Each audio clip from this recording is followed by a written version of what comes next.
Hello viewers, welcome to the grow Telugu YouTube channel.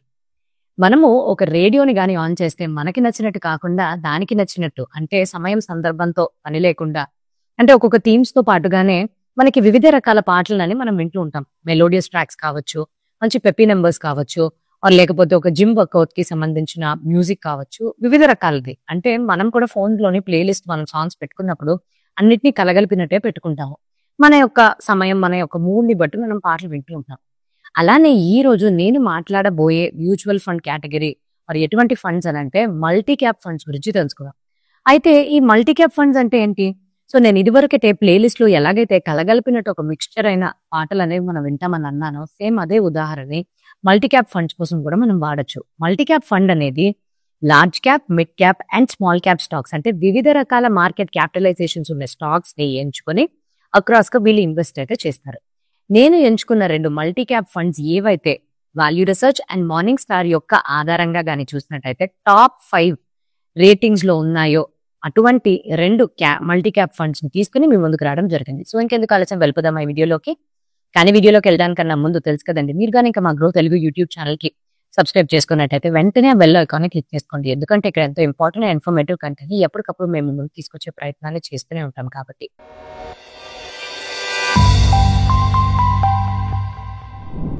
నేను CA హిరణ్య అండి. ఈరోజు మనం చూడబోయే టాపిక్ ఏదైతే ఉందో అది 2 టాప్ మల్టీ క్యాప్ ఫండ్స్ ఏంటి అనేది. సో ఇది తెలుసుకోవడానికన్నా ముందు మనం మొట్టమొదటిగా అసలు మల్టీ క్యాప్ ఫండ్స్ అంటే ఏంటో తెలుసుకోవాలి. మల్టీ క్యాప్ ఫండ్స్ అంటే ఈక్విటీ మ్యూచువల్ ఫండ్స్ ఏవైతే వాటి యొక్క అసెట్స్ అండర్ మేనేజ్మెంట్ లో కనీసం 75% తీసుకెళ్లి ఈక్విటీ మరియు ఈక్విటీకి సంబంధించిన ఇతర ఇన్స్ట్రుమెంట్స్ లోని ఇన్వెస్ట్మెంట్స్ అనేవి చేస్తుంది. సెబీ యొక్క కేటగరైజేషన్ యొక్క ఆధారంగా multi cap funds especially minimum ఒక 25% తీసుకెళ్లి లార్జ్ క్యాప్ స్టాక్స్ లో, మిడ్ క్యాప్ స్టాక్స్ లో అండ్ స్మాల్ క్యాప్ స్టాక్స్ లో పెట్టాల్సి ఉంటుంది. అంటే ఈ పర్టికులర్ కేటగిరీలో 25% పెట్టాల్సి ఉంటుంది. సో సెబీ యొక్క కేటగరైజేషన్ ఆధారంగా ఇది. అయితే మీరు చెప్పొచ్చు, ఇంతకు ముందు మీరు వచ్చిన వీడియోలోనే మేడం మీరు ఫ్లెక్సీ క్యాప్ ఫండ్స్ గురించి మాట్లాడారు కదా, అక్కడ కూడా ఇలానే ఏది కావాలంటే అది ఆ మార్కెట్ క్యాపిటలైజేషన్ యొక్క ఆధారంగా ఫండ్ మేనేజర్స్ ఇన్వెస్ట్ చేయొచ్చు అని అన్నారు కదా. Flexi cap funds and multi cap funds మధ్యన ఒక వ్యత్యాసం ఉంది. ఫ్లెక్సీ క్యాప్ ఫండ్స్ లోని ఫండ్ మేనేజర్స్ మార్కెట్ యొక్క పరిస్థితుల్ని బట్టి వాళ్ళకి ఏదైతే అలొకేషన్ వాళ్ళ యొక్క ఇన్వెస్టర్స్ కి మాక్సిమం అనే రిటర్న్స్ ఇవ్వాలి అనే కాన్సెప్ట్ లో పనిచేస్తారు. కాబట్టి వాళ్ళు వాళ్ళకి నచ్చినట్టుగా వాళ్ళ యొక్క సొంత నిర్ణయాలు తీసుకుని వెళ్తూ ఉంటారు. కాకపోతే మల్టీ క్యాప్ ఫండ్స్ వాళ్ళు చాలా ఖచ్చితంగా 25% ఈచ్ ని తీసుకెళ్లి large cap, small cap and mid cap stocks లో ఇన్వెస్ట్మెంట్స్ చేయాల్సి ఉంటుంది. ఇది సెబీ యొక్క రూల్స్ యొక్క ఆధారంగా.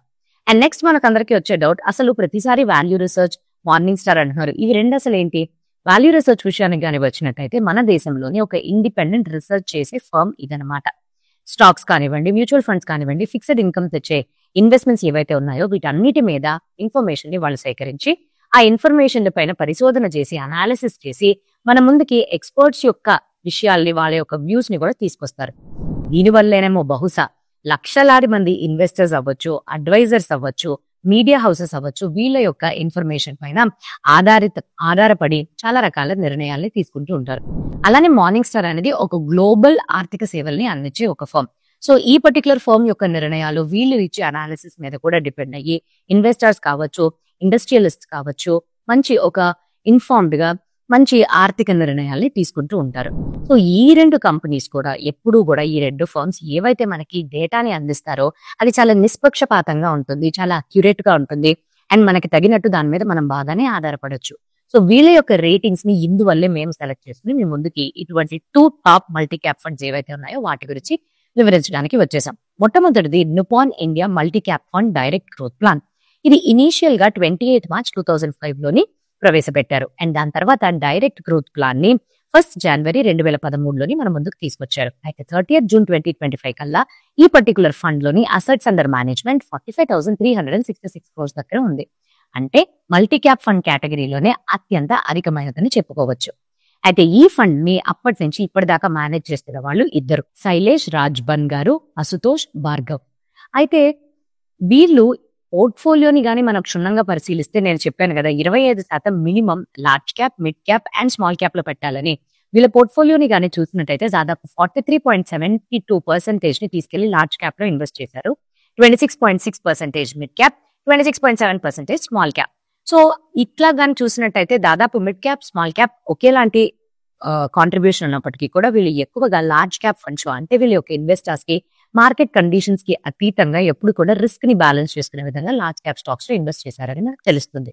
అయితే పర్టికులర్ మ్యూచువల్ ఫండ్ యొక్క టాప్ 5 కంపెనీస్ ఆర్ స్టాక్స్ ఎక్కడ వీళ్ళు ఇన్వెస్ట్ చేశారంటే హెచ్డిఎఫ్సి బ్యాంక్ లిమిటెడ్ లో 5.29%, యాక్సిస్ బ్యాంక్ లో 3.99%, ఐసిఐసిఐ బ్యాంక్ లిమిటెడ్ లో 3.5%, రిలయన్స్ ఇండస్ట్రీస్ లో 3.33%, జీ వెర్నోవా ఇండియా లిమిటెడ్ లోని 3.2%. అండ్ సెక్టార్ పరంగా దాన్ని చూసినట్టయితే బ్యాంక్స్ లో 15.2%, ఎలక్ట్రికల్ ఎక్విప్మెంట్స్ లో 7.86%, రీటైలింగ్ లో 6.2%, ఫార్మాస్యూటికల్స్ అండ్ బయోటెక్ లోని 5.97%, అండ్ లీజర్ సర్వీసెస్ లోని 5.75%. అయితే ఇప్పుడు ఏదన్నా ఒక ఫండ్ గురించి తెలుసుకునేటప్పుడు వాటి యొక్క ముఖ్యమైన రేషియోస్ అనేవి చాలా ముఖ్యం కదా. సో ఇప్పుడు మనం మొట్టమొదటి రేషియో చూడబోయేది స్టాండర్డ్ డీవియేషన్. ఈ స్టాండర్డ్ డీవియేషన్ ద్వారా మనకేం తెలుస్తుంది, ఈ పర్టికులర్ కేటగిరీలో ఉండే ఫండ్స్ హిస్టారికల్ గా ఎటువంటి రిటర్న్స్ ఇచ్చినాయి అండ్ ఈ ఫండ్ దాని నుంచి ఎంత వేరీ అవుతుంది అనే విషయాన్ని మనం స్టాండర్డ్ డీవియేషన్ ద్వారా తెలుసుకోవచ్చు. నిపాన్ ఇండియా యొక్క స్టాండర్డ్ డీవియేషన్ 12.98, కాకపోతే దీని యొక్క కేటగిరీ ఫండ్ ఏదైతే ఆపరేట్ చేస్తుందో దాని కేటగిరీ యొక్క స్టాండర్డ్ డీవియేషన్ చూస్తే 13.84. సో ఈ రెండింటిని కంపేర్ చేసుకొని చూస్తే నిపాన్ ఇండియా కేటగిరీ కన్నా తక్కువ వాలటాలిటీకి గురవుతుందని తెలుస్తుంది. రెండవది బీటా. రిస్క్ ని కొలవడానికి మనం బీటా ద్వారా మెషర్ చేస్తూ ఉంటాం. 0.84 అంటే 1 కన్నా తక్కువ ఉన్నట్టయితే ఈ మెషర్ ఏదైతే 0.84 1 కన్నా తక్కువ కాబట్టి మార్కెట్ కన్నా ఈ ఫండ్ తక్కువ రిస్క్ లో వెళ్తుందని తెలుస్తుంది. మూడవది షార్పే రేషియో. ఒక extra unit of additional risk తీసుకుంటే ఈ ఫండ్ నుంచి మీకు ఎక్స్ట్రాగా ఎంత ఆదాయం అనేది వస్తుంది ఈ రేషియో ద్వారా తెలుస్తుంది. సో ఈ పర్టికులర్ ఫండ్ యొక్క షార్పే రేషియో 1.36 టైమ్స్. సార్టినో రేషియో కేవలం రిస్క్ లో డౌన్ సైడ్ రిస్క్ మాత్రమే ఒక అడిషనల్ యూనిట్ పెరిగితే ఎంత అడిషనల్ గా మనకు ఆదాయం అనేది వస్తుందో సార్టినో రేషియో ద్వారా తెలుసుకోవచ్చు. సో అది ఇక్కడ 1.82 టైమ్స్ అనేది ఉంది. దీంతో పాటుగా up side capture ratio, down side capture ratio very important. Up side capture ratio అంటే ఏంటి, ఎప్పుడైతే మార్కెట్ పెరుగుతుందో అప్పుడు బెంచ్ మార్క్ ఎంతో కొంత పెరిగితే ఫండ్ దానికి తగ్గట్టు ఎంత పెరుగుతుందని.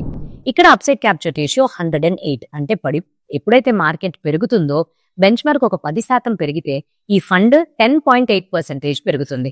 అండ్ అలానే డౌన్ సైడ్ క్యాప్చర్ రేషియో ఎప్పుడైతే మార్కెట్ పడిపోతుందో బెంచ్ మార్క్ ఎంత శాతంలో పడితే ఫండ్ దాని యొక్క రిలేషన్ గా ఎంత పడిపోతుందని. ఈ పర్టికులర్ ఫండ్ యొక్క డౌన్ సైడ్ క్యాప్చర్ రేషియో 61%. అంటే మనకి బెంచ్ మార్క్ 10% పడిపోతే ఇది 6.1% మాత్రమే పడుతుందని అర్థం.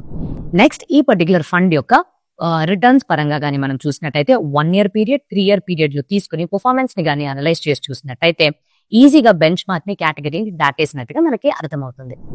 రెండవ fund Kotak multi cap fund direct growth plan. ఇది మన ముందుకి 29 September 2021 లో వచ్చింది. ఇప్పుడు ప్రస్తుతం 30th June 2025 నాటికి చూస్తే దీని యొక్క అసెట్స్ అండర్ మేనేజ్మెంట్ పరిస్థితి అయితే 18,904 crores ఉంది. ఈ ఫండ్ ఇద్దరు చేత మేనేజ్ చేయబడుతుంది. మొట్టమొదటి mister Devendra Singhal and Abhishek బిసన్.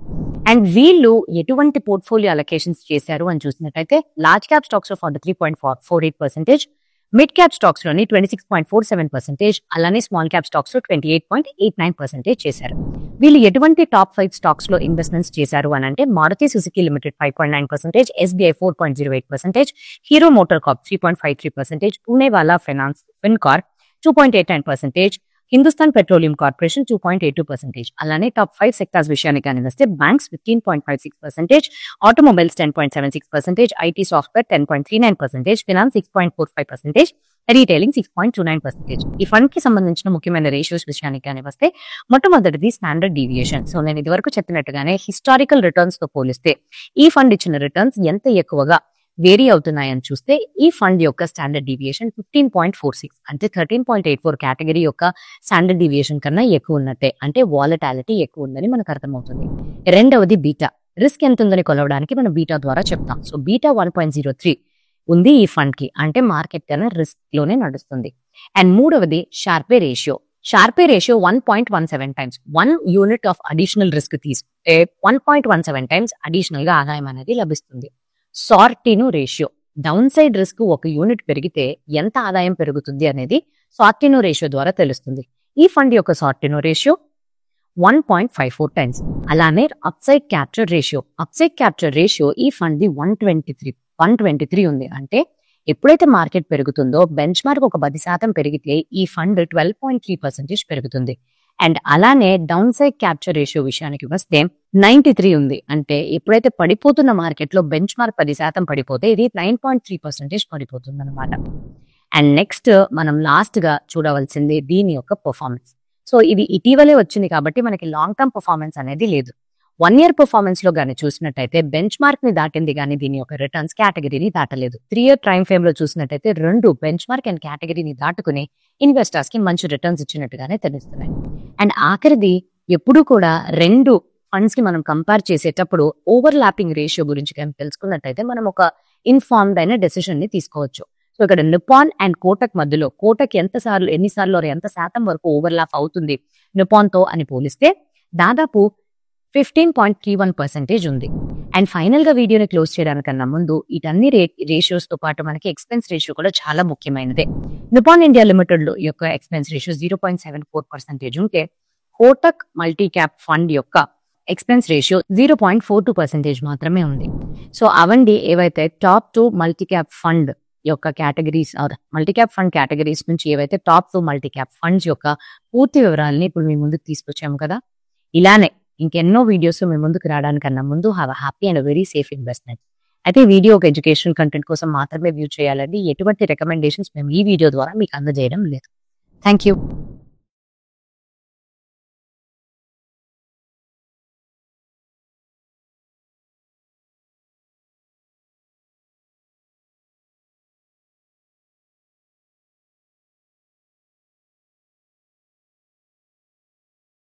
Investment in securities market are subject to market risks. Read all the related documents carefully before investing. Please read the risk disclosure documents carefully before investing in equity shares, derivatives, mutual fund, and or other instruments traded on the stock exchanges.